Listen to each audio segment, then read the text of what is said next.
It's just a ride.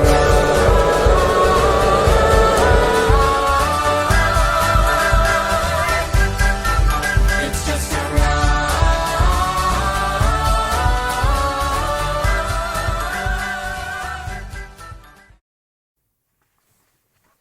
Hey guys, welcome back to S&J Talk Broadway. No, we will not cover the Wicked movie until those cameras start rolling. I'm Justin. I'm Stephanie. And this is S&J Talk Broadway.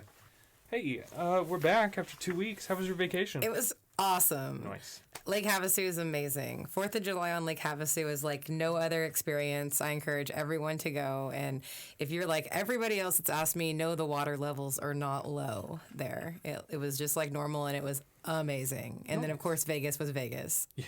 So no hating there. How hot was it in Vegas? It's about 115 degrees, 110 to 115. They put out a heat warning while we were there, which is saying something in Vegas to the locals. I bet. Yeah, but it was really fun. Did you avoid the rain on like both those occasions just like perfectly? Like, yeah, there was no rain. dang. We were good. I know here it was just like, was it before 4th of July? We were like getting flooded in Tulsa. I don't know what it was. It was just like perfect timing. And of course, at least it dried out so everybody could do fireworks. I will say that, because it's like, I've never heard so many. And I think it's also like everything's opening back up. Everybody's doing barbecues. But it's like, it was freaking out our dogs. It was like that bad. It was just like, geez. Yeah, that's the thing about dogs and fireworks. It's like, give them a break. But they're so much fun. Yeah. What about you while I was gone? Let me hear what you did. I was boring. I did literally nothing. Like, I was just like, I edited the last episode. We did do fireworks, but it was like, yeah. Here? Yeah. Wow. We didn't have a license though, so don't tell our HOA.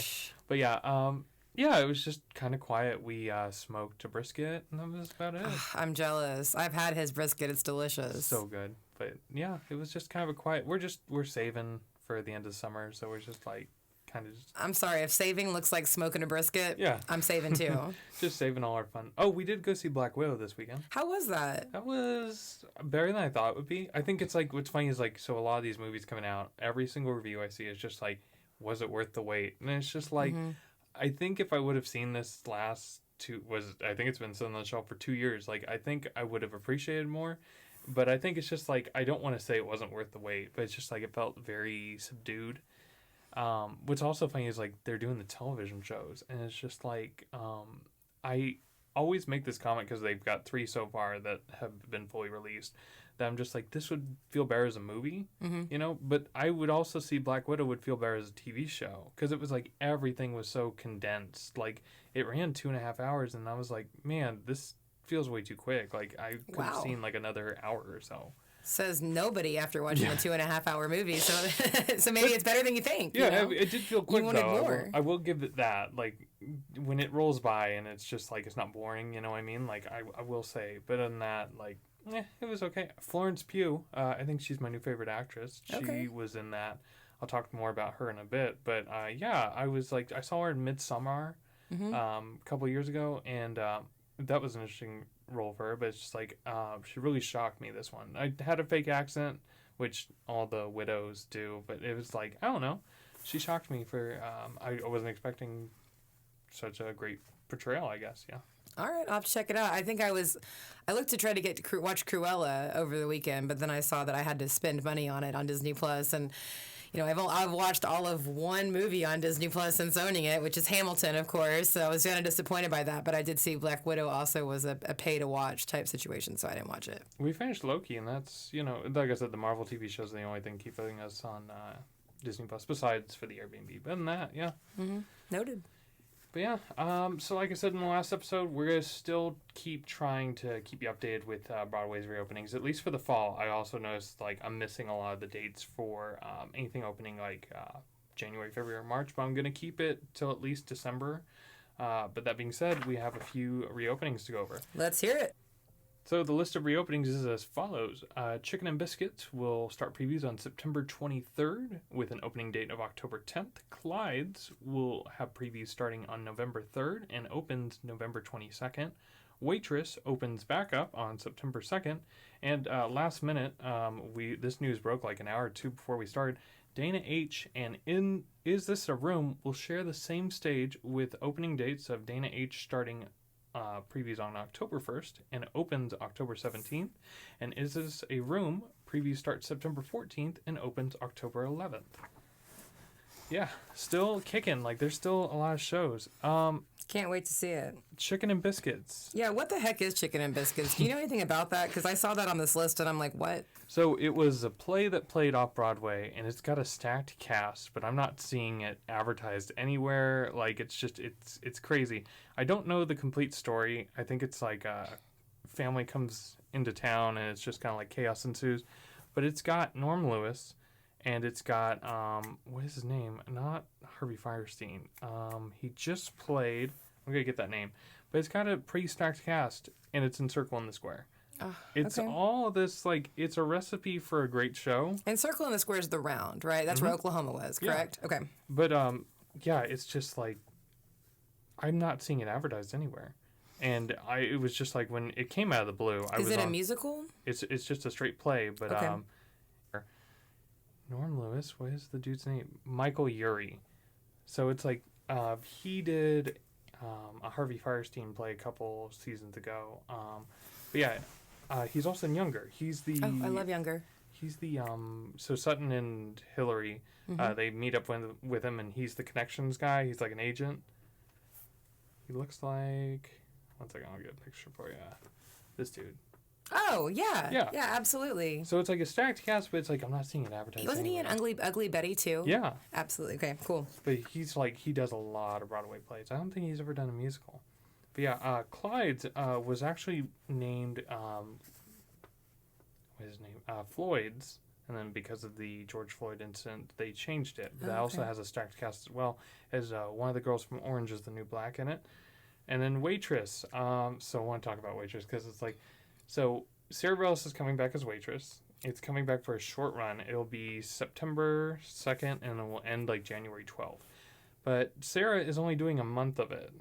Okay. So I'm just like, it was like, it was advertised for months. Like they were leaving little hints. They even like, they went around a couple different theaters and changed the marquees to throw people off. Because I was ticked off for a second when I thought it was in the Lyceum because there was a show that was housed in there pre-pandemic, which I still want to see. I don't know when it's coming back. It's Sing Street. And they changed it to Waitress a couple weeks ago before they ended up telling us it was going to be at the Ethel Barrymore. And they even they were throwing people off because people were pissed off about this. There was a lot of rumors saying that Six was going to be booted out so they could film in the Brooks Axon again. I bet that pissing people off. And people are like, why would you do that? Like, Six was selling well even before the pandemic. Like, it's just like, it made no sense at all. And then Waitress even went a step further. The day before they announced it, they had a moving box in front of the stage door where the Brooks Axon was. So everybody was like, you gotta be kidding me. Like, they were like, moving in, we'll tell you news tomorrow. Now, where was the Waitress at in 2019? It was in the Brooks Axon. Okay, but then it closed January, whatever, of that season. It was like a couple months after you went to New York. Yeah. And then Six moved in, started its previews like a month later. Okay. See, I didn't realize Six had moved in there. So Waitress was closed. Yes. I mean, essentially, but whenever the pandemic hit. Mm-hmm. And now they're just reopening from September to, you said January? Yep, January 2nd. And Sarah Bareilles is just going to... Now, there is a reason why it's coming back. So, originally, Waitress was playing in the UK. Sarah Bareilles and Gavin Creel were both doing the show. And there was a rumor, and it's pretty much true. It hasn't been said out loud, but it's like, it's pretty much there were people involved. They're like, yeah, this is going to happen. There was going to be a pro shot made of Waitress with Sarah Bareilles. And they're going to do it? So it's circulating again. There's a lot of people on the inside who What a missed opportunity if they don't do it. Yeah. You've got her for a month. Like, what a missed opportunity. But that is the whole point of this coming back in, so they can have a pro shot, which, I'm so glad we're getting more pro shots. Which is yet to be confirmed, but... It has not officially been confirmed, but there's so many sources of people behind the scenes that are like, this is why it's coming back and all that. Okay, so. Well, perfect. Well, I'd love to have that, like, immortalized, if you will. Yeah. But on to that last one. That's so weird that Dana H. and This Is a Room, they're sharing the Lyceum. And first of all, for our viewers, I want you to know Dana H. is actually the name of the play. Yeah. It doesn't sound like a name of a play at all. Yeah, but it's like, it's so when I read the article before we started filming, I misread it and I thought it said that they were simultaneously going to play. And I was like, that's just like weird. And then I read it, I was like, okay. But even that, it's just like, I've never heard of like, the Pack can easily like switch out shows, they tour and they can do, or even like the BOK can do like a hockey game this day and a concert the next. So many arenas do that. But this is so weird. I've never heard of a Broadway play sharing the same house and still playing, not the same night, but still simultaneously. Now, since it's not a musical, do you think maybe the set's just very pared down for these two? There may not be a lot of set. Yeah, that's definitely a point. What if this is a way to bring in some like lower volume shows that maybe can't fill it full time, but a part-time gig, they can totally fill it? It's kind of exciting to me to think that they might be splitting theaters in the future. Obviously, I'm thinking Broadway play with like musical with a huge set. Wicked's not moving. True. They're not sharing with Dear Evan Hansen. But it's interesting. It's an interesting concept. I really hope it works out for both of them. I mean, it's definitely going to bring more audiences. I think it's just like more options too. September and August are definitely stacked up. I will say it's They're like stacked. crazy. I wish I could get to New York in September. I'm just hoping everything's still open by December. Like, I'm just like, come on. Not only like pandemic stuff, it's just like I do worry that there's too many cooks in the kitchen, and it's just like a lot of the stuff. Like, I think there was an article a couple weeks ago where it's like every new play is written by an African-American writer, which is really cool. That is but at cool. the same time, it's just like I hope all of them can get an audience. And it's just like some of them, which I hear on paper, and like that's really cool. Like Thoughts of a Colored Man, the little I know about that. It's just like all of these sound like great shows, and I really hope they don't get blundered by either not enough audience for some. Like there's only so many people buying tickets too. Right. And hopefully they're different enough from each other that they can gain the same audience will be interested in all of them. Speaking of which, if you're buying tickets and you're an Amex card holder, there was actually a little promotion. If you go into your Amex app, you can get $25 back when you spend $100 on telecharge.com. Nice. Just saying, I've already used it, but definitely go check it out. Each time or just once? You can only use it once. Like you add it to your card, and then it's also a limited number too, which I found weird. Like they're only gonna have 500 people or something. Like once you add it, it's gone once the first 500s are added. So okay. But yeah, cool little thing. If people are buying tickets, get some cash back. Mm-hmm. But yeah, on to our news, which we have cleverly titled, What Did I Miss? What did I miss? So, in terms of stories today, Tony winner Ben Platt announced his second album over Twitter yesterday. Revere is available for pre-order starting Friday, and the first single will be released then as well. The album will be available everywhere on August 13th. Are you excited? I'm pretty excited myself. Did you see the cover of the album? Yep. What a manly photo after coming off playing a 17-year-old, right? There's He looks like a man. There's no hiding his sexuality anymore. And that's the thing. No. So when that first album dropped, and it's just like there was still he was on tour and he still hadn't come out, and nothing, the songs kind of read that's kind of submissive, because a lot of people thought he was straight. Then he came out and the album kind of read differently, the Sing to Me Instead. But here's what annoys me about Sing to Me Instead. I listened to the album now after he came out. I listened to that album like crazy, and it's just like the dude Ben Platt was describing was like this bearing daddy type, or at least that's the way I read it on the album. And then 6 months later, we find out who he's been dating behind the scenes. And you're telling me that Twink from the Real O'Neills is the dude that he's obsessing about? No offense. No offense to Ben or I think Noah Galvin is his name. But either way, I was like, dude, you gotta be kidding me. No offense, at all. But it's just I was like, God. It's funny. I saw him perform on the Kelly Clarkson show, and they put a picture of him and his boyfriend up there, but I didn't know who his boyfriend was. So, but yeah, it's interesting. I'm more stuck on how different he looks. He couldn't distance himself further away from what he looks like in Dear Evan Hansen too. True. It's also funny that have you seen the memes of just all the Evans are dating each other? Because not only is so Noah Galvin succeeded Ben Platt when he left. But then the guy who succeeded Noah Galvin, Taylor Trench, was actually dating the Evan I saw on the tour. Oh, my goodness. So it's just if I had a nickel for every time the Evans started dating, I had 2 nickels. But yeah, it's just, I'm excited. It should be a good album. Oh, I'm sure Reverie is going to be amazing. Sorry. In terms of other news, CNBC reports that Hamilton could receive up to $50 million in federal aid from the Shuttered Venue Operators Grant Program.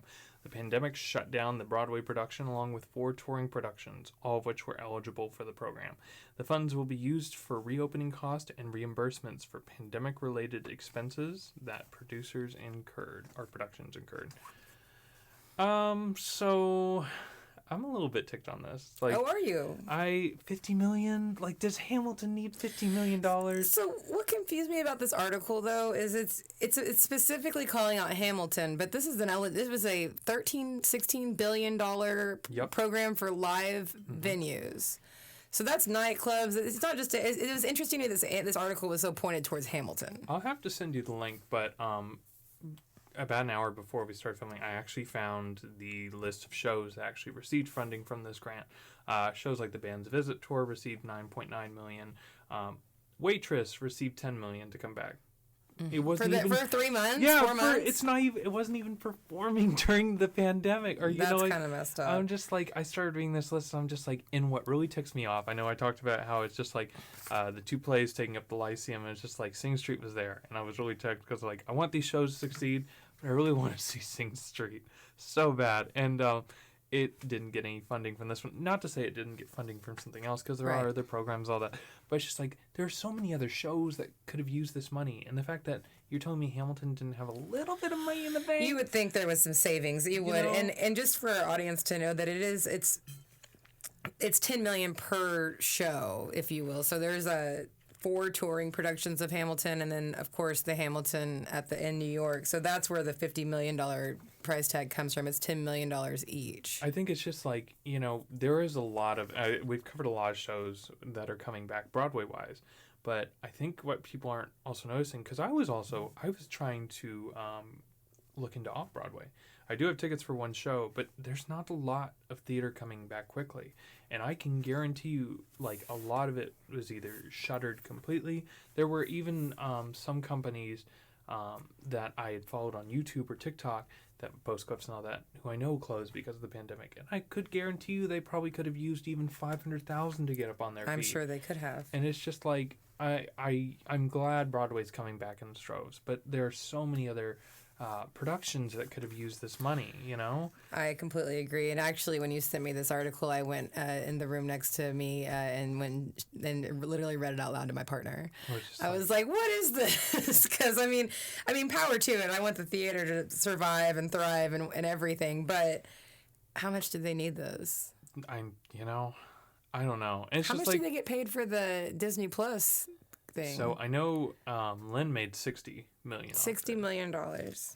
And it's just like, I don't know. I got mixed feelings about this. I do want Hamilton to succeed too. I think it's a great show. It did not need this.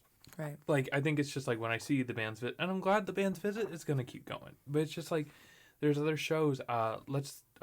Miss Saigon, SpongeBob, Hello Dolly, The Book of Mormon, all closed because of the pandemic on tour. And Tina is struggling to get... Do we think they didn't get the money? So they announced closing early on. Oh, Frozen and Mean Girls closed on Broadway too. Don't know if they could have gotten funding as well. But these shows, like, there were so many shows that closed during this whole thing. Tina Turner, the Tina Turner musical, they're in a legal battle to get their insurance reimbursement. So they're struggling to get their feet. Now, they have announced their opening, but it's a lot more money from its producers, And it shows like that where it's just like, I don't know.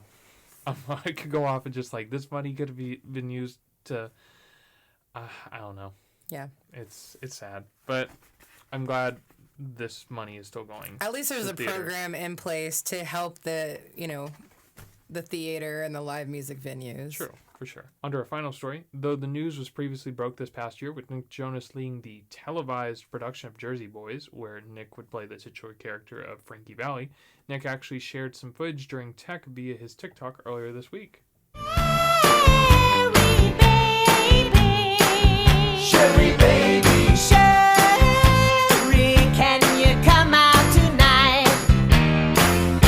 Information information about this production has been slim, but we'll keep you posted as soon as we know more. Can't wait. He's such a good choice. It's gonna be fun. I was honestly like, so that video post, I was like, no way, because it's like we talked about it. We even talked about it in our pilot, where it's just like, I was skeptical this was gonna happen because it was just like it was a weird like Jersey Boys pro shot. Like it's just like Diana's getting a pro shot and Jersey, like it was one of those weird things where it's just like, I need to see it being like these gears going into motion before I'm like, do I really believe it? Because like coming from away Hamilton, that's a no-brainer. Like there's shows that have audiences that, but it's like, and not to say Jersey Boys doesn't have an audience, but it's just like, it's been performing for a long time. Like Wicked, I would get that. But Jersey Boys, I'm just like, that's like, I want to see it. It's surprising. I'll agree as well. But I saw Jersey Boys in the same trip that I saw Hamilton, and it was awesome. So, yeah. But I was honestly like, the video posted, and I was just like, or is there going to be an audience? I was like trying to find out if I could get tickets to this thing. Like, I will drive to Cleveland, Ohio, to go see Nick Jonas. Oh, is that where he was? Yeah. Okay. It's also a weird choice too, which I guess the Rock and Roll Hall of Fame is there. That is, so yeah. I kind of get it. But it's just like, where's the Jersey Boy, like the band Four Seasons, like coming to play? Like, did they ever, like, was Cleveland their home or something? I have no idea, but I would bet that it has something to do with like regulations and COVID and the ability to record and do it right there. Wouldn't you think? Possibly. But yeah, I'm excited. It should, I'm hoping it'll be really good. I'm sure it will. Yeah. But speaking of stunt casting, that's actually today's topic. We are in a season with record-breaking stunt casting. You've got Hugh and Sutton, Music Man. You've got Matthew Broderick and Sarah Jessica Parker in Plaza Suite. You've got Sarah Bareilles coming back as Waitress. And with that, we thought we'd talk about maybe our ideas of who we thought should share a stage. Like who, if you could pick anybody ever, should be stunt casted. Whether it makes sense or it's just downright crazy. Like, we've seen crazier. Like, absolutely. Who's the guy in Mean Girls that was just like the Vine star? He was so bad. There were so many clips of him during the pandemic because he was like playing in the show, and then a month before the pandemic started, he left. But he was Cameron Dallas. Oh, really? Who was he in it? He played the love interest. Okay. Which he hardly has any song. Like, That's the thing. I felt so bad for, funny enough, the guy who played Alex Seig married Erica Henson. Or they're engaged, which is funny. He was the guy who played the love interest in the show. Okay. And they were original cast members. But anyways, when I saw it on Broadway, it was just like, it's such a small role. So when I heard Cameron Dallas was jumping into the role, I was just like, okay. There's like that's a stretch. It's a true stunt cast, just hopping in, hopping out. Which was funny. Okay, so people thought that Tina Fey got there's a singer that looks just like Cameron Dallas, and there was a rumor going around like, did she mean to get him and they got Cameron Dallas by accident?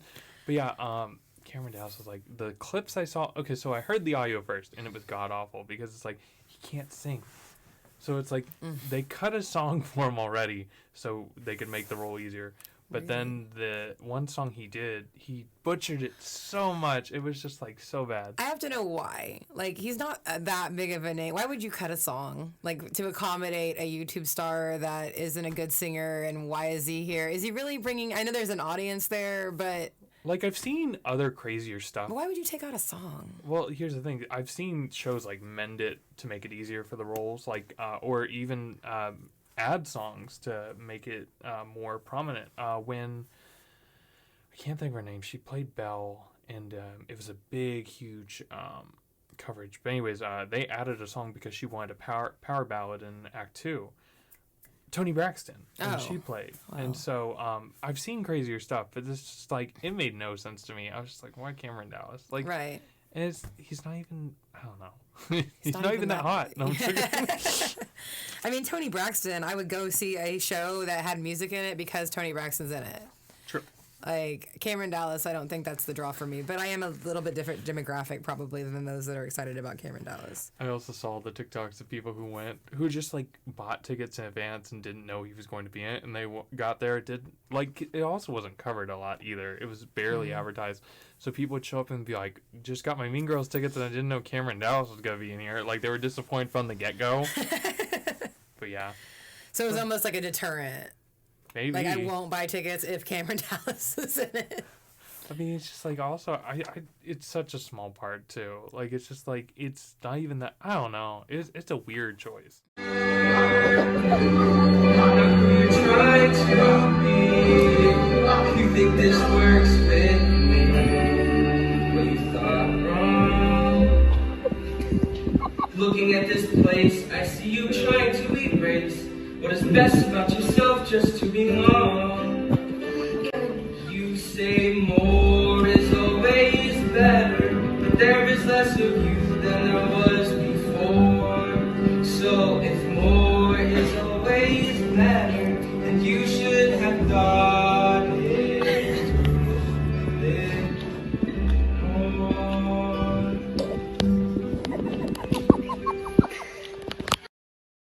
Yeah, speaking of stunt casting, though, like, what would be a stunt casting you would want to see on a Broadway stage? So speaking of probably weird choices, I will say Waitress. We've been talking about Waitress. I have some thoughts about Waitress, but hear me out. Britney Spears as Jenna. I'd go. I'd buy tickets. I love it. I am here for that. I think, I mean, it's like, you listen to the soundtrack, got the Southern accent. It's like built for her. Some of the songs I feel like kind of parallel her current journey. I would love Britney. I know you're going to retire, but I'm hoping that's retire from doing what you don't want to do. I hope you don't retire completely, and I hope you give a chance to like the stage, because even if it's not Waitress, I would love to see Britney in something throughout the rest of her life or career, if you will. Maybe even her own musical. I don't know what part she could play, but Once Upon a One More Time, it's coming out. Yeah, I think that would be near perfect casting. I would also want to see her in a brown wig, like, you know, because like it seems like every single Jenna has done that brown wig. I would love to see her get like dye her hair brown. I mean, let's like get out of the box, Britney. But yeah, I do wonder. So speaking of Waitress, so Sarah Bareilles is going to stop in October, and it's fun because it's like when Waitress was going on, they fled through so many Jennas. You had Betsy Wolfe, you had Jordan Sparks, you had Sarah Bareilles multiple times. You had Sasha Bean. It just Jessie Mueller. Yeah, like they went through so many Jennas. Like, I do wonder, like, where do you go? Like, do you retread some ground, or like who is going to be the next Jenna, or maybe even close out that last 4 months or 3 months, you know? Mm-hmm. And I think what's kind of cool about Waitress, just the musical in a whole, I feel like anybody can play anything in that play, if that makes sense. Mm-hmm. Like, it's not like racially, it doesn't matter. Like, anybody can work in a diner, right? Yeah, anybody, like, can be in that kind of situation, unfortunately, too. Like, it's just, like, it speaks to so many different stories. What's funny is, like, Ogie, the comic relief, when it was in UK, the London version, the guy from 30 Rock, you know, the assistant who's like really happy all the time. I forget his name, but he played Ogie in the British version. Really? Yeah. Kenneth. He was Kenneth in 30 Rock. Yeah. Oh my goodness. He'd be a great Obi. I do think, okay, so when Todrick Hall played it, I was like, that's weird. Because it's like Todrick Hall, he's done Cats. And I know him from RuPaul's Drag Race, right? Yes. Okay. So he's done Cats. He was a Lola in Kinky Boots. That was a big one. Like, I was there the first time I went. They had a huge billboard up in Times Square. It's like, Todrick Hall is Lola. So it's like when he played Ogie, I was like, that's, you know, he's always been like a star in my mind. Like, not like ego, but it's just like he's always been first billed. So I was like, that's weird. Like, I would see him more as like a Dr. Pottermore.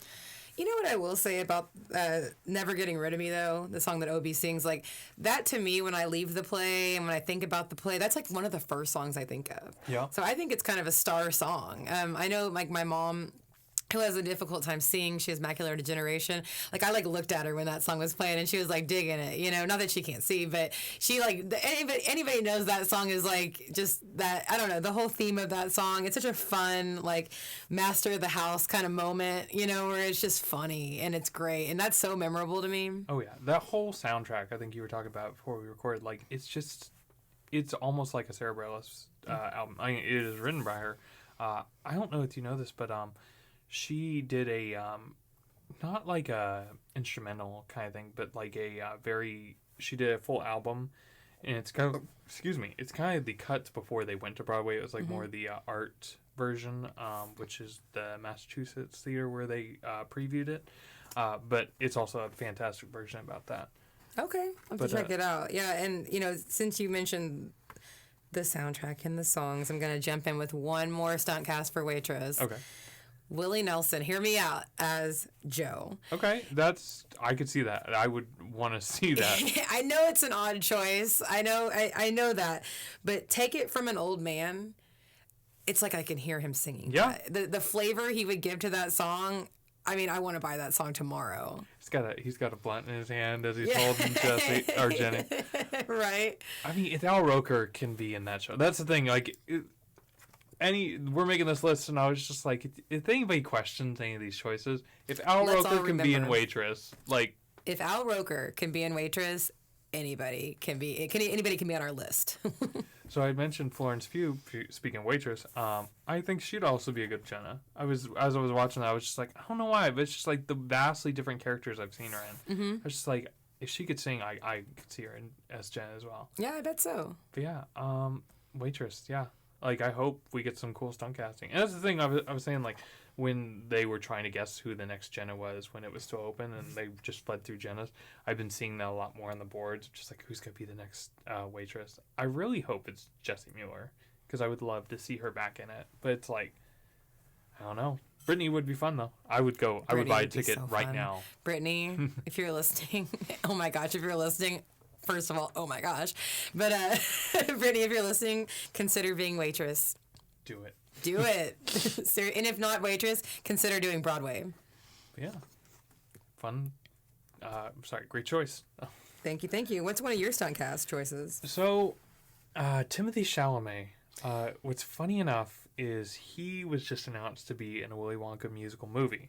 Okay. So Timothy Chalamet has done a lot of plays on Broadway. In fact, if he were to do one this season, I would buy a ticket in a heartbeat, because it's just Timothy Chalamet is everything. But I was thinking any musical would be great. I would want to see, like, if he's really going to do a movie musical, and I have not seen him sing yet, I would want him to do a musical on stage. So it's like, if you're going to open the door and be like, hey, if you can do this, and we know you've got the acting chops, let's see you put that talent on stage. But that being said, I would want him as Joseph in Joseph and the Amazing Technicolor Dreamcoat. Ooh, that's an interesting choice. Just think of that, like, because he's kind of short, but just think of just like that powerhouse of just like that Joseph just bringing out everything. Like, if he can sing, and we don't know if he can sing, right? That's true. We'll find out next year when that movie comes out. But it's like, I don't know. I just would want him to see, or any musical. I'm thinking of, like, Close Every Door to Me. That's what I'm thinking of right now for Joseph. That little coat of just, like, bringing it out, just, like, it'd be half his size. Just, like, he'd be swallowed in it. No, that'd be interesting. It's funny. I had Timothy Chalamet originally on my list for Connor. Oh, Connor Murphy. Okay. That'd be interesting. And I felt like it was kind of on the nose. They have the kind of look. True. So I that took would it be off. The best played Connor ever. That's the thing. Like, I've only heard good things about the plays he's done. And, every movie I've seen, I've never seen him do a bad movie, So I love Beautiful Boy. Oh, is that the one with Steve Carell?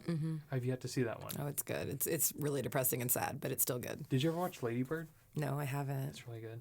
But yeah, it's just like, man, Timothy Chalamet.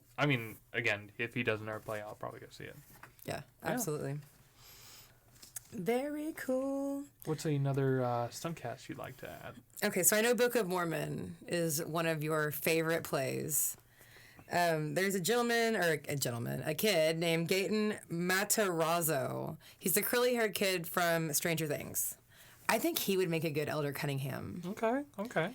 Like, that's the funny one, right? Yeah. Yeah, I feel like he fits that role. Have you seen Stranger Things? Yeah. He's the kid who got his teeth, yes. Surgically. Yeah, he has, he had some pre-existing conditions. But yeah, I don't know. I just feel like he'd bring a lot of fun and youth to the role. I just see that. I could see the stage door just being covered with just Stranger Things kids. Like, wouldn't that be fun? They're all the right age, too. They're all, coming up on 18. I would even go a step further. Let's put another Stranger Things kids as Elder Price. It's just like you could have either. Let's just cast Stranger Things in the Book of Mormon. How about that? Is there a female role for 7 or 6 or whatever her name is? So not, so a lot of the female roles are either they're dudes in drags for when they're in Salt Lake, but a lot of them are African girls when they get to Africa. You know what? Forget it. It's time for her to take a backseat to the boys on Stranger Things. Just the boys on Stranger Things. Get out here and do Book of Mormon. But I would still what's funny is so I'll see they'll do the full cast and all that. If they could just do Stranger Things meets Book of Mormon, that would still be funny. Like, just bring them all in. Mm-hmm. Okay, that'd be funny. Let's but yeah, do it. Why not? See it. But yeah. So I had another one on here. Amy Sedaris. Now I want to see her on a stage. Period. I think that's a lot of people on my list of just like, I'm surprised a lot of these people haven't done stage shows. But Amy Sedaris, like, if she wouldn't do a play, I was actually thinking Mama Rose and Gypsy. Can you give me some background on who Amy Sedaris is? So one of my favorite shows she does a voice for BoJack Horseman. Okay. Have you watched that show? Uh-huh. Princess Carolyn.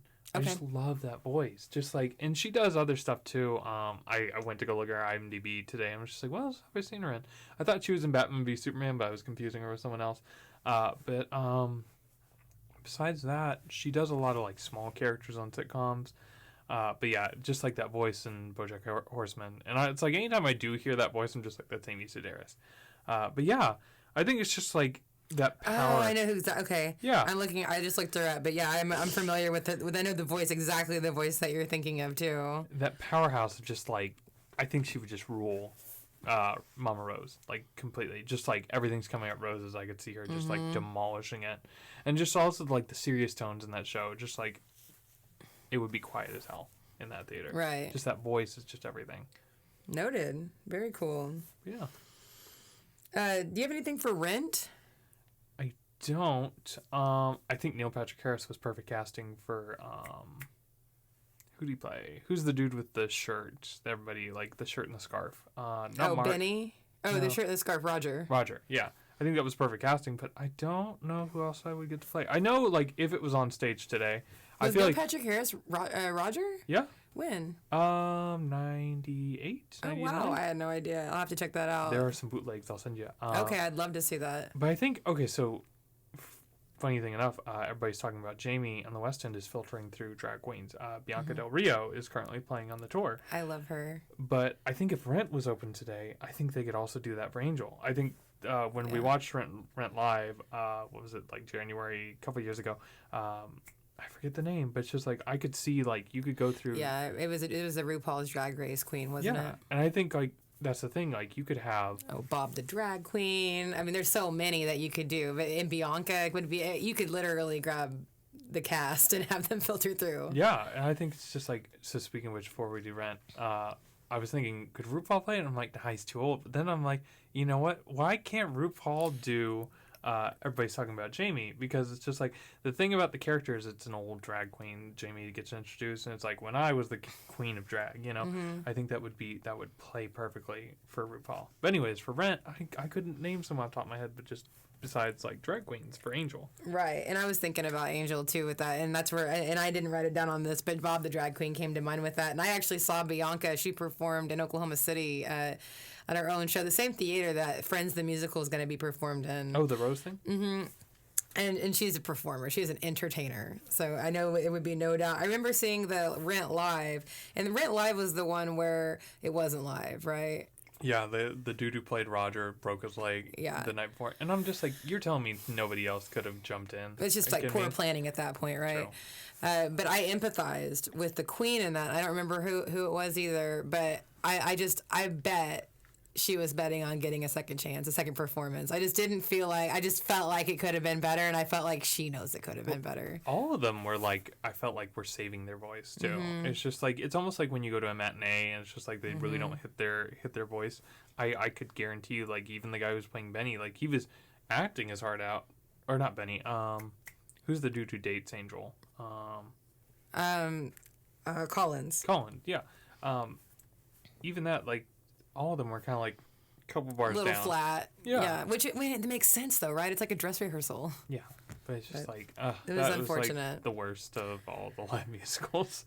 Cool shots, though. Like, yeah, it wasn't bad. You know, whatever. It was what it was. It just kind of sucks that they couldn't actually perform it live. But so for Rent, Roger, Justin Bieber. Okay. Hear me out. I think that he would be great. And then his counterpart, because, you know, not Roger, I'm sorry. Mark, okay. The one that dates Mimi. Yes. Okay, sorry. Not Roger, Mark, Justin Bieber. Then Mimi, Zendaya. Okay, I could see that. I love that. I just feel like there's chemistry there too. I'm shocked Zendaya hasn't done a Broadway show. Like She was in The Greatest Showman, yeah. which is, I know the movie, but I am too. I feel like it's a matter of time. I think people would flood the theaters. The funny thing about Zendaya, or not the funny thing.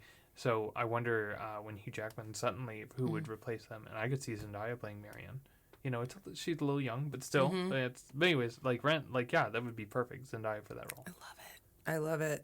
And then I have two more. I have John Legend as Benny, because the voice. I don't know. John Legend can play anything he wants. Benny's the rich guy. And then Miley Cyrus as Maureen. I don't feel like I love Idina Menzel. Let me preface this. I love her. I've seen her like in her own concert, perform her music. I like follow her. She's one of my spirit animals. I love her so much. But I don't feel like I've ever like felt like Maureen was played by like the person that I'm just like, yes, No, I get that. that's the one. You know what I mean? And I don't know if Miley would be the one, but I feel like she would be different. It would a be different entertaining. take. Yeah, a different take on it. Like, take me for what I am. Like, I don't know. I think she could rock it out. I'd be interested to see her perform in that role. But yeah, I think I'm shocked Rent hasn't been revived again. You know, And I'm shocked that more people haven't like stunt casted into Rent. True. Like, why wouldn't you want to be in Rent? I would love to be in Rent. Like, that's literally like all I want to be in if I were a celebrity. I think a lot of it was just like Rent has always been about having more community and like ticket sales, like keep it as cheap as possible. So I think as soon as you stunt cast people, that's gonna drive up the ticket prices. You know what I mean? Because like you got to pay for that person to be on the stage. Yeah, fair enough. But Unless they're doing regardless, it, man, I'd pay. True. I'll pay the money. That cast would be insane. Yeah, if I could get a cast that has Miley, Justin, Zendaya, and John Legend, boom. And they can take John Legend off of it. Miley, Justin, and Zendaya, amazing. You would have. Have you seen We could make Ed Sheeran, Roger. Oh my goodness, he like looks just like. I mean, the redhead. Like, oh my goodness, we can't afford tickets to the show that I just built. Like, the show I just built has $1,000 tickets apparently. If we're gonna pay all these people. Have you seen some of the videos of like when Brendan Urie was in Kinky Boots or when Nick Jonas was in Has Succeeded in Business and the crowds outside? Oh, I can only imagine. We were there in New York when Brendan Urie was doing Kinky Boots, and it's just like people on cars, people on trees. He had to stop stage during because it was just too dangerous for him because people were just going insane. And it's just like, if you were to have a cast like that, just the whole 42nd Street is just like blocked with people. Oh, it'd be insane. Yeah, we'd shut down New York City, but whatever. I want to see it. I get. I had another one.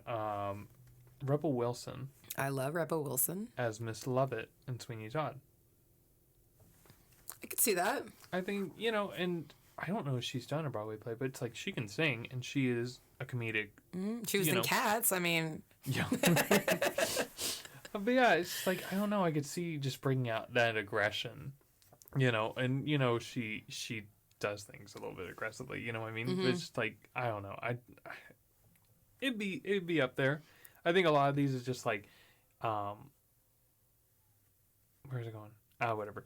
But yeah, it's just like, I don't know. I just see her there. And it's just like, I know it's been played by these powerhouses, but it's just like, I feel like the more Sweeney Todd has been revived or gone on tour, just like, they've kind of kept Miss Lovett in terms of like, kind of, I don't know, just more dynamic. Just like, not to say like, but like the original, like the clips I see and all that, Miss Lovett was more of like reserved and all that. And I just think this would just be the perfect just like mix of just like, still it's Rebel Wilson, but it's just like, it's, when she's making those pies and just like pounds that, what is that thing called? a rolling pin. Yeah, it's just like, it'd be funny. I think she'd like bring it level up a little bit. I think it'd be good. It'd be punchy.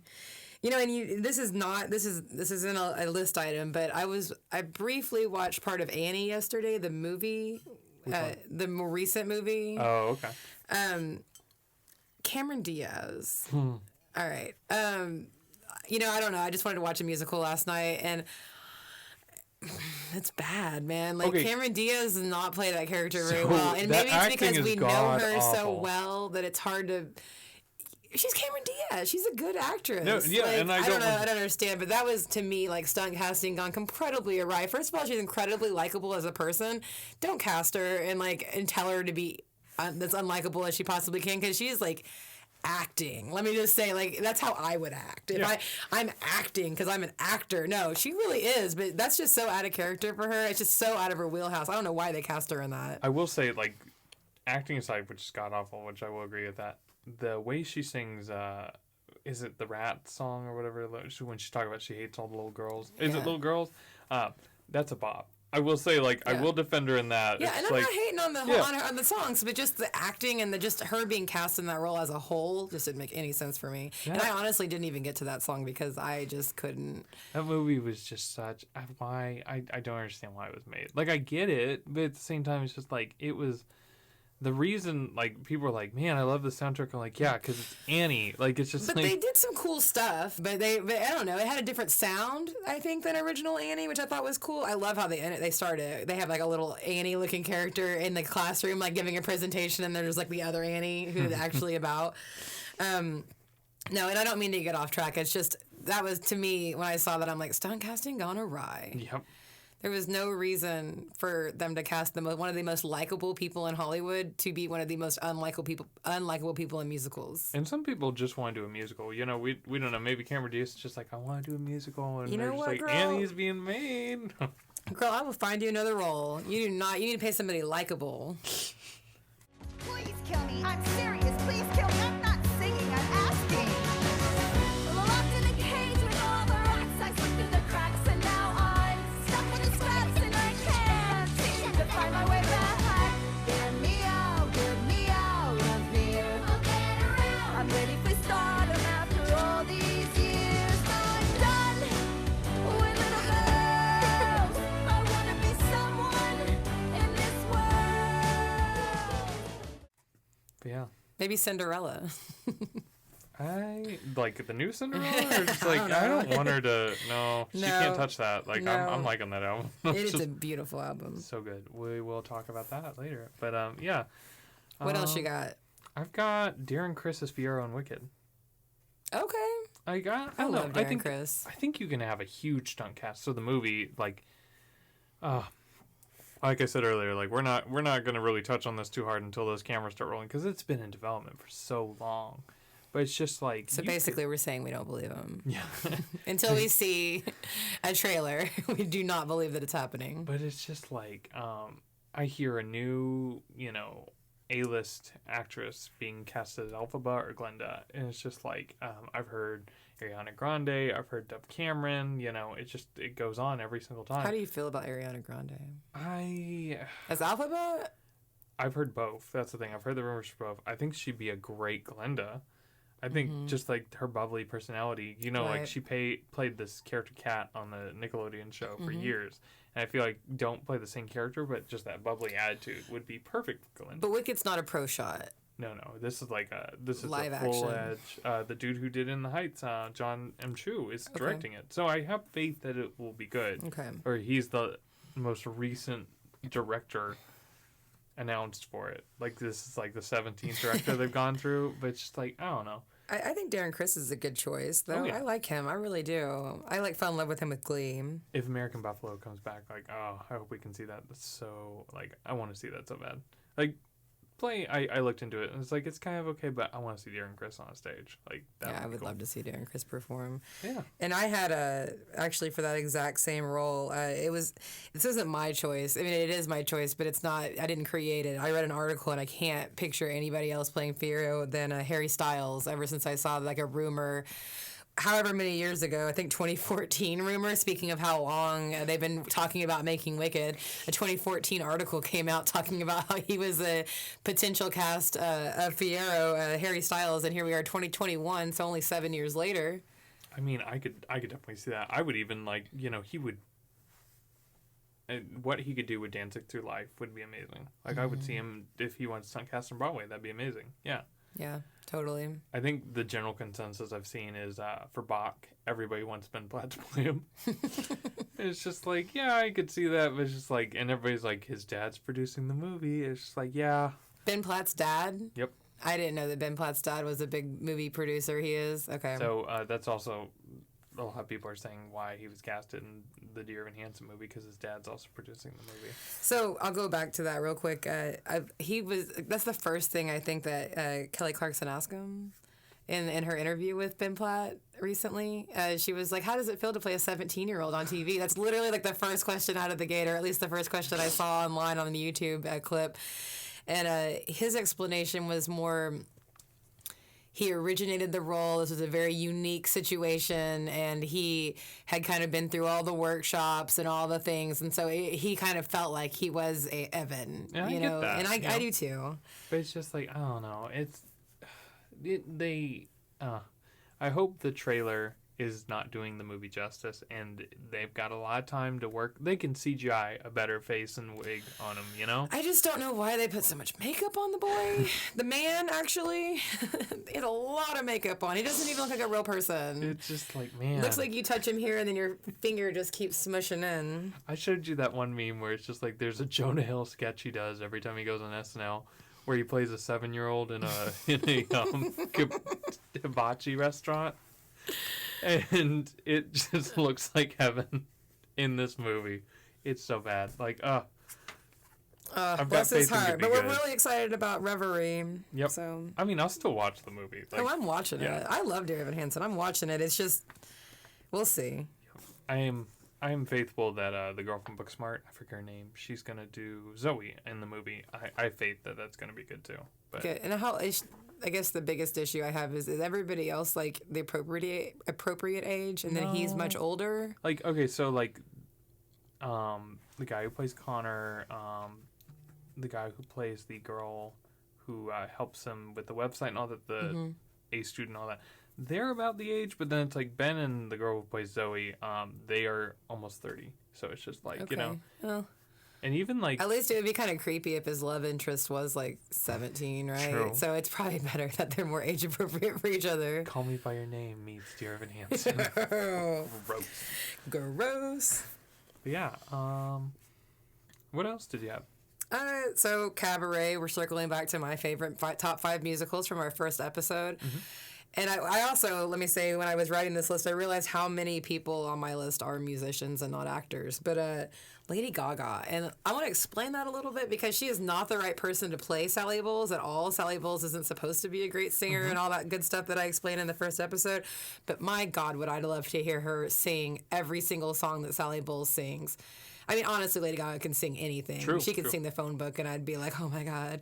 But gosh, what she'd bring to Sally Bowles, even if she just did an album of that and just recorded, like if she did a Show Tunes album and just recorded like iconic ballads and powerhouse female songs, I'd be there for it. But I would love to see the depth of the character that she would bring to Sally Bowles because I think that she's a good actress. Yeah, for sure. I mean, we seen that she's gone through like multiple different like styles. Like she did the album with what's his name? Tony Frank Sinatra? Bennett. Tony Bennett. My bad. But yeah, what's funny enough, there's been a rumor circulating, and Rosie O'Donnell has been pushing this rumor for the last couple of years that there's supposed to be a Funny Girl revival where Rosie would play the love interest, but she keeps saying Lady Gaga is names in the hat. Well, and I think that Lady Gaga is basically following in Barbara's footsteps, right? True. Because like Star is Born, then Funny Girl. I mean, I think that that's kind of like, it makes sense for her to play those roles. I feel like she could fill anything that Barbara's shoes would fill. They have a similar look. I mean, they don't look the same, but they have a similar look, and both their voices are iconic and powerhouse. Lady Gaga's, in my opinion, even more so. True. So I mean, literally anything that Lady Gaga wants to sing in, I'll be there to sing it. I listened to she did an interview on Howard Stern several years ago. And it was just her and a piano, and I swear, I need to find the clips now. Incredible. It was her songs, but like Edge of Glory with like I think it was Edge of Glory and another song, but it's just her playing the piano, and it's incredible. She is amazing. When she does acoustic versions, I think Poker Face, I heard a couple years ago, and it's just like amazing. Like Every song she should record an acoustic album for every album she's done. Oh, yeah. She should just flip it on its head and just do her and a piano and just do the same track list and everything, and I bet you people would buy the hell out of it. For sure. I would, at least. Maybe I'm people. I don't know. But take a listen when you have an opportunity to the Cabaret soundtrack, any song that Sally sings, and I think that you'll agree that she would be an amazing fit for that. I was actually trying to find a local production Cabaret. I'm just like, I want to see theater so bad. We need to iron out a date to see something, because it's just like I was trying to find a Cabaret. I was just like, that'd be a good show to like see. Nobody's doing it for like miles. I was just like, dang it. That stinks. I'll go see that. I was like, man. I'm waiting for the Fayetteville Theater to not have Matilda, and maybe they'll get something else in there, and I'd like to see it. I know their the Walton is going to, their season's kind of a slump. I was like, man, like they've got Hamilton, but they've also got like what is it, Charlie and the Chocolate Factory, and just like, which I haven't seen. I'd be open to seeing that. Yeah. That to me seems like it could be like a Christmas Story where I was like, and then I'm like, oh, this is great. You know, I could see myself being surprised with that one. it's coming to Tulsa. I'd be down. But yeah. Let's do it. But another just like stunt cast I was thinking of, Tiffany Haddish. Love her. I think she could be Dolores in Sister Act. Can she sing? Do we know? I don't know, and that's another thing. This I think is a all lot perfect world. Yeah. You know, perfect world situations. Like my Britney choice, assuming Britney can sing live and act, she would be a perfect choice. If Crossroads told us anything, I'm not sure about that, but regardless, that was years ago. I think there's a lot of comedy in the Sister Act musical, and I think she would just kill just the book at least. Like, I think her personality fits the bill. oh yeah, Like rough around the edges, a little hard, like kind of exactly what Dolores was in Sister Act, right? oh yeah. It's a good. I would have never thought of that. But I think, and even then, it's just like Tiffany Haddish would even be good in like a straight play too. I don't know. It's just like something. I like interesting. it. But I'd want her to be in something where she had a chance. Like Sister Act to be good because she has a chance to like add something. And I don't want Tiffany Haddish in a box. True. Like I don't want to be like play this role, do it just this way. No. That's not the. Well, we can get anybody to do that, not Tiffany Haddish. But yeah, I would just like I could just see her on the marquee. It's just like I don't know. I was just thinking like That's a good one. I was thinking of anything else. I was thinking Dreamgirls. I was like nah. I was like Sister Act. I feel like Dreamgirls. I tried to think of something for Dreamgirls, but I just feel like it was perfectly cast in the movie. Oh yeah. Like I don't feel like anybody can be what's the name, Ellie. Then the one I'm telling you. yes. Oh my God, Jennifer Hudson, Now I will stand up for the girl from Glee. What's her name? Who played Amber Riley. Yes. There are clips of her doing the West End, and it was just like blew me away. I was just like, why did this not transfer? I was That's just like, interesting. You know, I took it off, but I actually had her as my Rent Joanne. Okay, that'd be good as well. Amber Riley. Yeah, I think that I just like Glee too. So, and she has a powerhouse voice, and I would love to hear her ad and her extra in 525,600 minutes. I'm shocked she hasn't done Broadway. Like she's done the Yeah. West End a couple times. I'm just like, what's going on? Why would she like, go to the West End and not here? She's not British, is she, or English, is she? no, but it's like West End is also like they've done some weird stunt casting choices as well. It's just like they Yeah. do a lot of like Fine Stars and all that, and it's just like I don't know. It's just and then like I said, everybody's talking about Jamie. Not to say it's weird that they bring in drag queens for a drag queen role, but it's just like I see stunt casting all the time. They had Sutton Foster is doing Anything Goes again, and she filled She in. is? Yeah. She filled in like this past summer. I think it starts in a week, but she was Wait, hey, she starts in a week? yeah, it's What? like July 30th. Anything goes? Yeah. Where? On the West End. Oh, so she's doing it in the West End? Yes. Sutton Foster. Yeah, no, Okay. sorry. Yeah, she's doing. I got excited. I was like, what's happening on July 30th? No, she was replacing Megan Magoli. I can't say her name, but anyways, like she had to lead the role, I think, to film a movie or something, and Sutton Foster just jumped in because she already knows the role. But yeah. Yeah. Well, and I'm sure they're just itching to perform Oh yeah. at for this sure. point. But yeah, she's gonna run through that, and then it's like literally like 2 weeks before Music Man starts. She's literally coming back over here. So Amber Riley, when she did that, was that during COVID or like recently, or was that years ago when she was at the West End? Dreamgirls was like 2 years ago because I remember there was Okay. a lot of talk about it. I would love to see her. I would love to see a lot of the Glee folks on Broadway if they would just do it. Leah Michelle, I'm shocked she hasn't come back since Spring Awakening. What has she been doing? I mean, why isn't she? I know that she left Broadway to be a big star, but like, is she a big star yet? Can we have her back on Broadway? I think she's just living off those residuals. You know what I mean? Like, Glee, they were paid a pretty penny. And as they should have been. Yes, I'm not saying this. It's wonderful, but I want to see her in more stuff. I was watching Ragtime, the Tony performance, and she's like a little girl. Cute little Leah Michelle. And it's funny because she like looks exactly like Leah Michelle. It's like you just like shrink eating to her. Like she's just like I don't know. Like she has the same like features and everything. Like I want to make a Broadway shrink eating product. You can have the kid from Stranger Things because he was in Les Mis. Like you could. Oh my gosh. Anthony Rapp used to do plays as a kid too. Like did he? Well, even wasn't Joe Jonas like the little boy in Les Mis? Yeah. So they start as children, and you put them in water, and they grow up to be full size. I would buy that. I would buy that. Oh my god. That's funny. Yeah. So let's see here.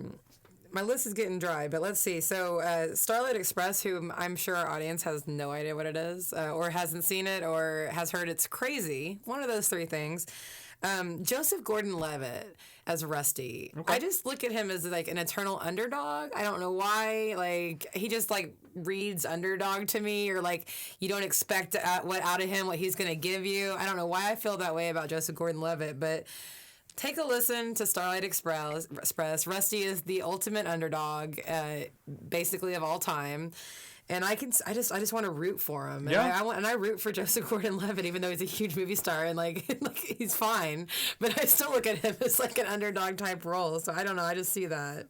But yeah, that'd be good. I would want to see Starlight Express on Broadway again. Like, I can't for sure. believe. Okay, so Starlight Express. I think it's weird when I read things and people think it's like this bizarre play that like so weird, and it's not weird. Okay, it's amazing. I saw it years ago in Las Vegas when it was performing, the stage when it was on in Las Vegas at the Hilton, and like the way they had the stage or the audience is like kind of ramps going through the stage and stuff. It was super cool. It wasn't a tourable show because of the way the stage is, and with everybody's on roller skates. But I don't think it was weird. Like everybody thinks it's this weird show. Why do people think that? I mean, I also I will weird. claim that. It's I think amazing. it's just like on paper when you bring okay, so it essentially is a kid playing with his trains and they come to life. It's Christmas Eve. But when on paper and it's just like trains wanting to get with each other over a race, it's just like that's where it's just like it's a little weird, you know what I mean? Well, and you it's know also, what? 5th grade talent show. I performed a lot of locomotion, and I don't care. It was never weird. It's not weird today. It wasn't weird then. It's not weird. Starlight Express is amazing. So, speaking of Starlight Express, I was going to wait to the end, but since we're already on the topic, I didn't share this with you because I wanted your genuine reaction for this. Okay. I've sat on the worst cast. I made this myself. The worst cast ever for Starlight Express. Okay, so this is the worst cast that could possibly play Starlight Express. But at the same time, this would talk because you would want to see this literal train wreck. No of pun intended. Starlight Express. Okay, so rounding out, here's the creative team: director Julie Taymor. Okay. Reworked lyrics and music by Chad Kroeger. Okay. Adapted screenplay James Gunn. Okay. What's he done? Guardians of the Galaxy. Oh. It's Okay. like it would be weird. Now, here's the cast. James Franco would be my Rusty. Mike Tyson would be Papa. Pauly Shore would be Greaseball. It gets worse. Avril Lavigne, because we got Chad Kroeger already on the team. Let's add her as well as Pearl. Kevin Spacey's Elektra. I've been singing on this list for a long time. This is bad, all right? Seal as Coco Bobo. Oh my now, God. he would kill that song, but at the same time. I mean, still could sing, but... Randy Quaid as Espresso. Randy Quaid. I'm back. I would love for him to roll in and be like, I'm back. Oh, no. Okay, Andy Dick as Ice. it gets worse. Rosie O'Donnell as Dinah. I'm waiting to see her in something that she actually fits in, and it's not that, but I don't know. It's funny. It's like a funny role. Skrillex as Turnob. Skrillex. Cupcake with 2 Ks as Manga. Okay. Carrot Top as Brexit. And for the creme de la creme, we gotta have someone play Control, right? Danielle Bregoli. Do you know who she is? Sounds familiar, but... Catch Me Outside. How about Catch Me that? Outside! Oh my gosh. Okay, yeah, I would see it, but it would be awful. It would be awful. Now, I started this list when a lot of just bad press came out. I'm as sorry, people. and who's Greaseball? I have to look at this again. Pauly Shore. Pauly Shore. I can't even, I would because I'm thinking of the songs Pumping Iron, and I'm just thinking of how he would say that. He can't sing, which would be Pumping Iron perfect. Man. I don't know how he... But it was just so my whole point, when I started this list, people are I think when we did the stunt casting, I've always had this in my back pocket because every time they're on the boards and people are really serious, man, who should be stunt cast? Perfect casting kind of thing. And I'm just I got this. And I always copy and paste this list. And it's changed over the years, but it's just the whole thing of just like the second chances of shows, like give Starlight Express a chance and this cast, like it's just like. So it will never be back on if that's the first cast they have. It will never tour again. It will never be revived. But they'll all go to give the final note of just like light at the end of the tunnel, and one of the lights goes out. And it's just like it just falls. It's like a play that goes wrong. Is that the name of it? Yep. A play that goes wrong, mished with Starlight Express. They should do so. The play that goes wrong, they have other iterations. Besides, There's a whole bunch on Broadway HD. Yeah. They should do Starlight Express. I would love to see that because it's already like, you know, a mishmash. Like if they were to like the worst production of Starlight Express, like I don't know. My only regret of Starlight Express is not buying a damn T-shirt when I was there. Like that is the only thing that I regret. It was amazing. It's kind of iconic. Okay, so here's the thing. So Starlight Express and Cats came out within the same 4 years. Why did Cats survive and Starlight Express didn't?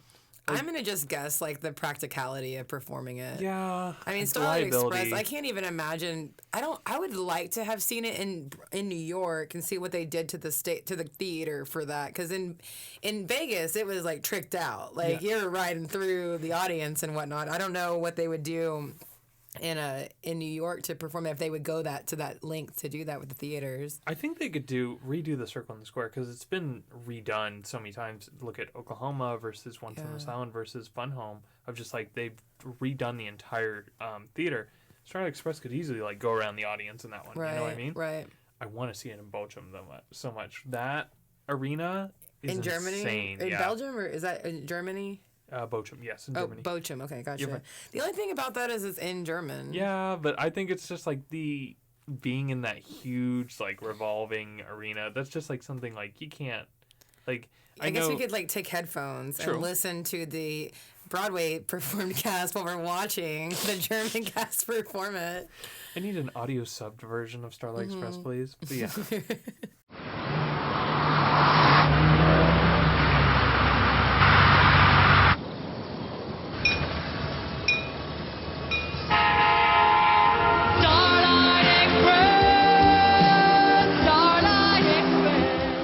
Verrückt. Ein Ford Fiesta mit Klimaanlage schon für 10.990 €. Das Editionsmodell zur Kooperation von Starlight Express und Ford.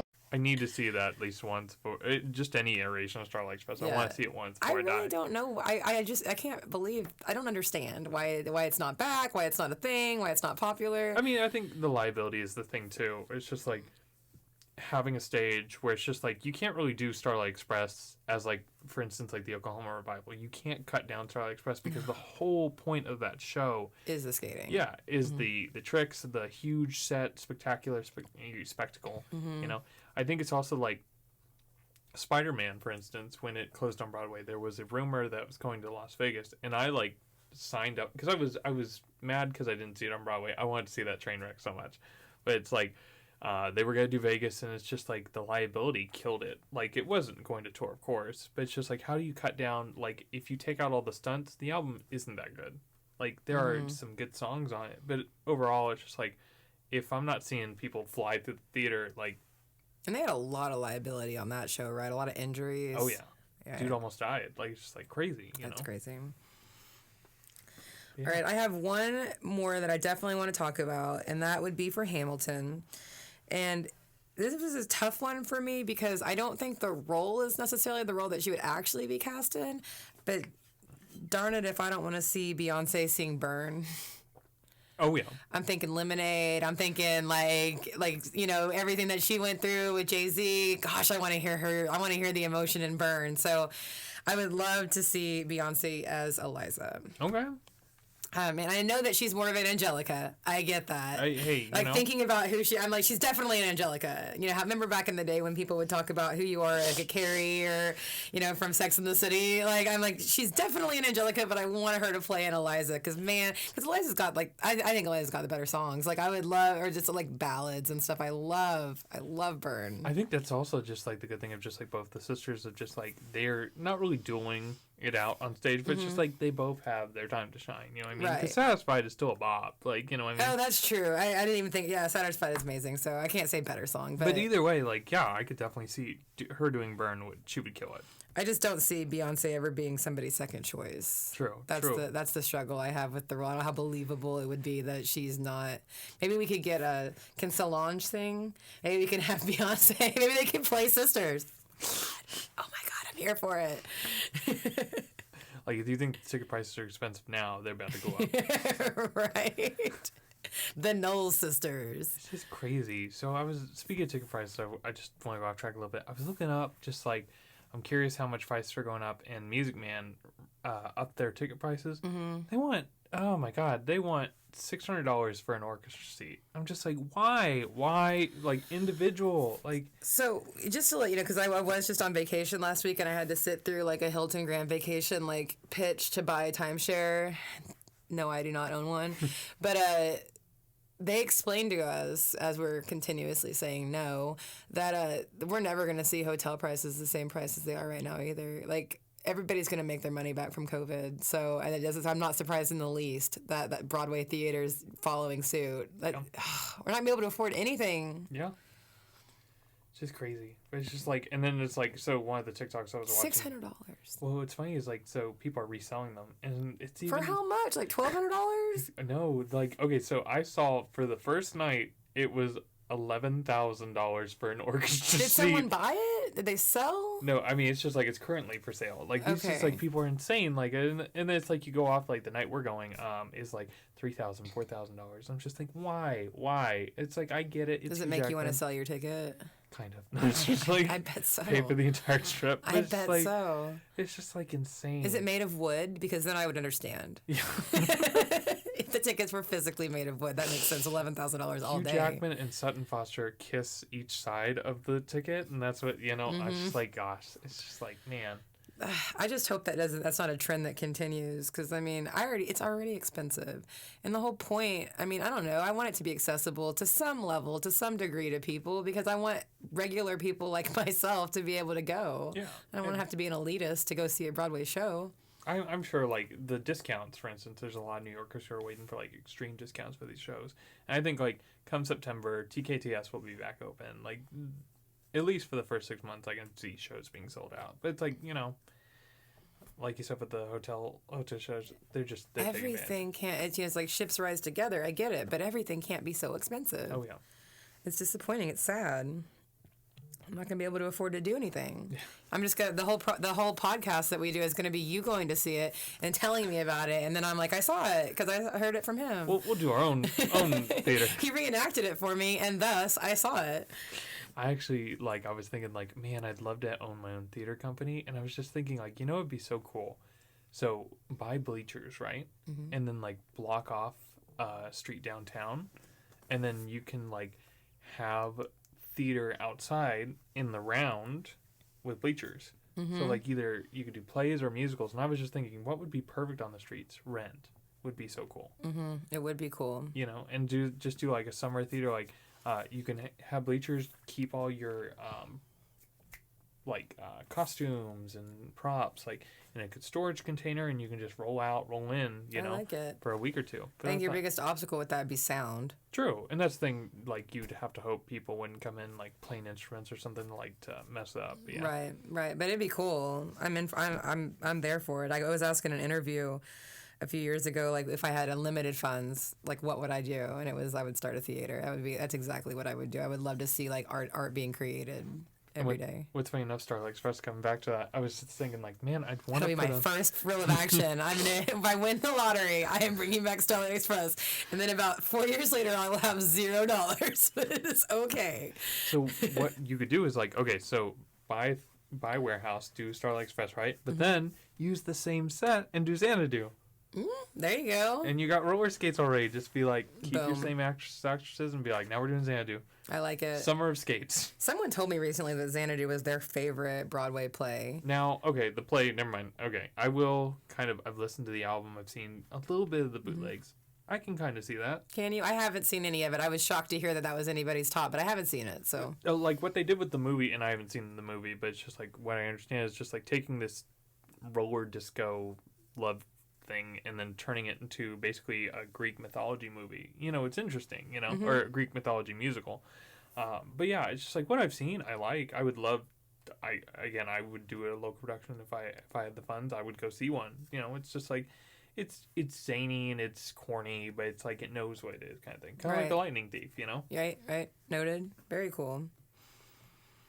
Anything else from you for your stunt casting? I had one more. Audra McDonald. I'm surprised she hasn't done this, and also I'm surprised it has not been revived again. Diana in Next to Normal. She would kill that. Completely kill that. Like, that would be amazing. What's funny, Next to Normal did a Kennedy Center version, and I only heard good things, and I was hearing rumors that they were going to move that production to Broadway, and then the pandemic happened. But yeah, right. Like, Next to Normal, I've always wanted to see that live, and I think she would just kill that role. It would just be amazing. And she does... Anything she does on stage has been amazing, but she would win another Tony for doing that. Like, nice. And I've not seen that, but I did start it, actually, like a bootleg of it yesterday on YouTube. So I just started it. I haven't finished it, but it looked good. It's so good. Like, that's one of the shows where it's like, in high school, I didn't, like, that's when I was first introduced to it, and it's just like, I maybe didn't get all the subject material completely, but it's just like, man, the more I just, like, have grown up and just, like, it just hits, like, there's some scenes in Act 2, I won't spoil it, but just like, man, it's just gripping. And the girl who played Heidi Hansen in the original production of Dear Evan Hansen, she played Diana, and it's just like the clips I saw, I was just like, man, I'm sure that was just fabulous. But yeah, that'd be cool. Yeah, by the next time I see you, I'll make sure to have watched that for sure. Why is that not a movie too? Like, that'd be an easy like indie movie to make. Like, if last 5 years can get a movie, like Next to Normal needs to get a movie. Like, just like, gosh. I like the last 5 years a lot. That's good. Yeah. Last play for me is Chicago. Okay. The Billy Flynn role.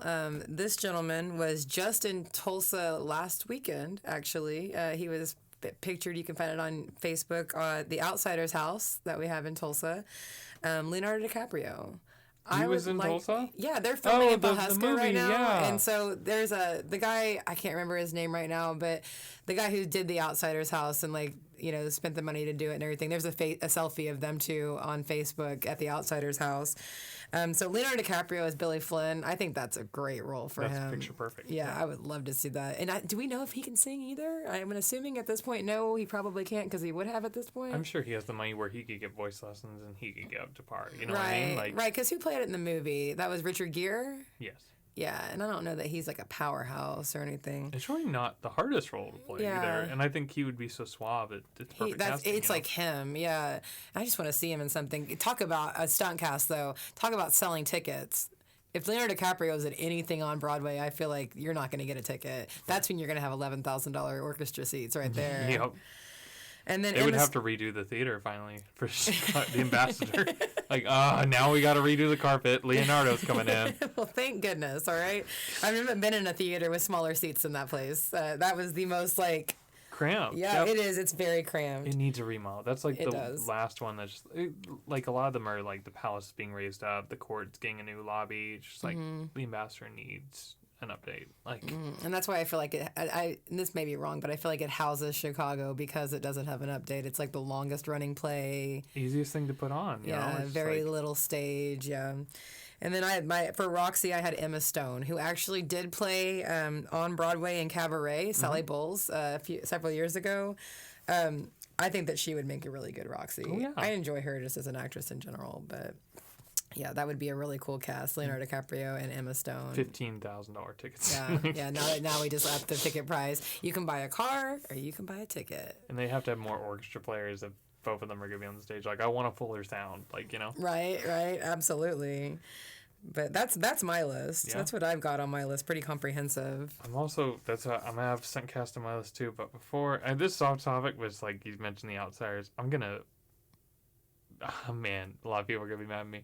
I think Outsiders is the most overrated movie I think I've ever seen. I can't get into it. Okay, so I'm not from Tulsa, and I get it. Like, it's so cool to have a movie filmed like where you're from. Like, I get that, and I get the historical significance around it. but it's like I've been to the house. I've been to the a lot of the filming location. My brother was obsessed with this movie. I've been to the Admiral Twin where they filmed the outside, the theater outside scenes, whatever, or drive-in. And it's just like, I've watched it multiple times. I cannot get into it. And I've even read the book, and it's just like, I'm just like, why are we obsessed over this movie? It's just like, and it's funny, is like, there have been other movies filmed in Tulsa too. Yeah, that's like, what I was looking up, because there's a really interesting Weird Al Yankovic movie that was filmed here. UHF. Yeah, UHF was filmed here, and nobody's following that because it was filmed in Tulsa. So I don't think it's because it was filmed in Tulsa.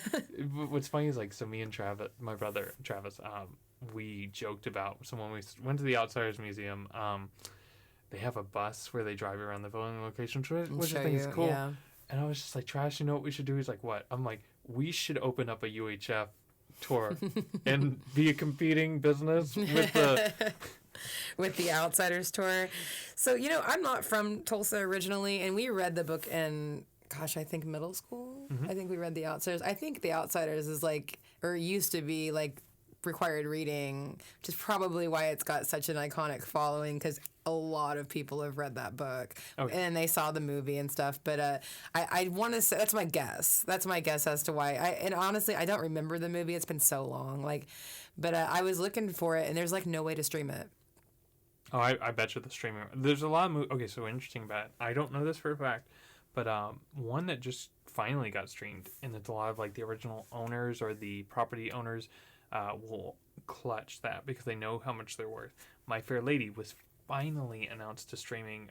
This is like a month ago, and you could only buy it on like a DVD was the highest quality you could get it, and it's like it had played in theaters, like they, you know, the 40th year anniversary or whatever, when they showed on the big screen. But it's like, it's just those things where it's like the original shareholders know how much it's worth, and they're gonna hold out till they get the best, you know. Maybe because once you sell your streaming rights, it's too late. You know? Yeah, and I'm sure that that's probably the case for Outsiders, because it does have like this fall. I mean, the fact that like Leonardo DiCaprio like stops in, like everybody that like, I don't know, a lot of people meant a lot to a lot of people, or whatever the reason is. Like I said, I'd like to rewatch it, but can't find a way to do it right now. But I mean, I'm sure my brother can let you borrow this DVD. It's like right. But yeah. That was stunt casting. Yeah. Stunt casting as we see it. Yeah. For the good or the bad. In a horrible Starlight Express cast. You know it would sell out. People would just be like, it'd be a chemical fire, just like, is that a thing? Like, you know. I almost think you have to do it because it is a train wreck. It's like the funniest, like. It's bad, though. I think it's just like, oh, man, the stunt casting, like this season, there's never going to be a season like this. Like, it's just crazy how it's coming in. I want to see that Plaza Suite so badly with Sarah Jessica Parker and her Matthew Broderick. husband. And now that I've like read into it, I didn't know what it was. I thought it was a musical, and I was like, nope. And then I'm like, they're playing like 3 couples simultaneously. I'm like, that's interesting. But yeah. It sounds interesting. I bet those tickets are really expensive, though. They're freaking, their premium seats are like $450. I'm like, nope. Like, what in the heck? I'm not going to lie. Like, if it's not a musical, I'm not going to spend that kind of money to see it. My dad wanted to see To Kill a Mockingbird while we were there. We didn't see it, but when I saw the ticket price, I just bowed out immediately. I was like, you guys go. I can go do something else. Like, don't waste the money for me to see it. Like, when it goes on tour, I might, like, if it comes close, I might see it. But it's like, that's not one of them where I'm just like, I don't need to see that. Like, Yeah. Cool. Yeah, that was this week's episode. If you're not already subscribe to our channel, leave a comment, leave a like. We also have an Instagram, a TikTok, a Twitter, a Facebook. Make sure you catch us up. We are currently looking for a home for the audio podcast, but as soon as we're able to have that done, we will keep y'all posted. But yeah, until next time, we'll have some videos up in the next couple days, and the next episode will be up in 2 weeks. All right, sounds good. Bye, guys. See y'all.